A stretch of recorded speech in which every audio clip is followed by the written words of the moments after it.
Ladies and gentlemen of the class of 99, wear sunscreen. If I could offer you only one tip for the future, sunscreen would be it. The long-term benefits of sunscreen have been proved by scientists, whereas the rest of my advice has no basis more reliable than my own meandering experience.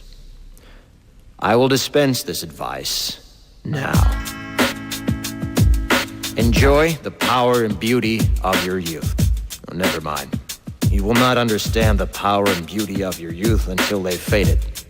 But trust me, in 20 years, you'll look back at photos of yourself and recall in a way you can't grasp now how much possibility lay before you and how fabulous you really looked.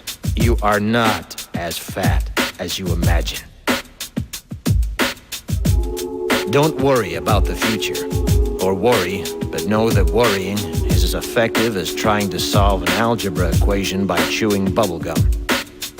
The real troubles in your life are apt to be things that never crossed your worried mind, the kind that blindsides you at 4 p.m. on some idle Tuesday. Do one thing every day that scares you. Sing. Don't be reckless with other people's hearts. Don't put up with people who are reckless with yours. Floss. Don't waste your time on jealousy.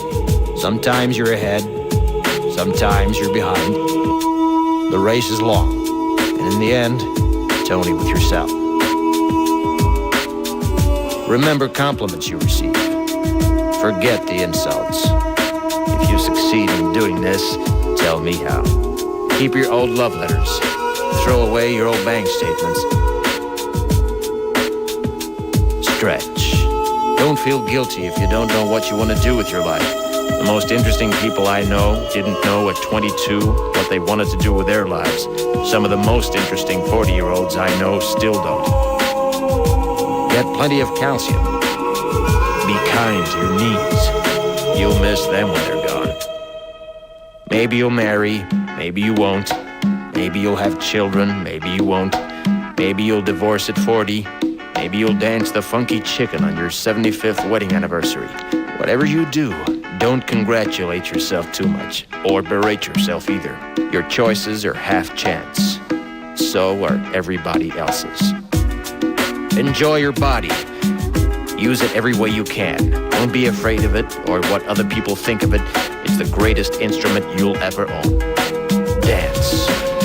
Even if you have nowhere to do it but in your own living room. Read the directions, even if you don't follow them. Do not read beauty magazines. They will only make you feel ugly.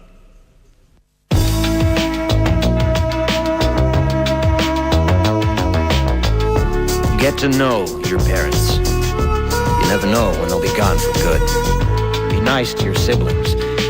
They're your best link to your past and the people most likely to stick with you in the future. Understand that friends come and go, but with a precious few, you should hold on. Work hard to bridge the gaps in geography and lifestyle, because the older you get, the more you need the people you knew when you were young. Live in New York City once, but leave before it makes you hard. Live in Northern California once, but leave before it makes you soft. Travel. Accept certain inalienable truths. Prices will rise, politicians will philander, you too will get old. And when you do, you'll fantasize that when you were young, prices were reasonable, politicians were noble, and children respected their elders. Respect your elders. Don't expect anyone else to support you. Maybe you have a trust fund, maybe you'll have a wealthy spouse. But you never know when either one might run out. Don't mess too much with your hair, or by the time you're 40, it will look 85. Be careful whose advice you buy, but be patient with those who supply it. Advice is a form of nostalgia. Dispensing it is a way of fishing the past from the disposal, wiping it off, painting over the ugly parts, and recycling it for more than it's worth. But trust me on the sunscreen.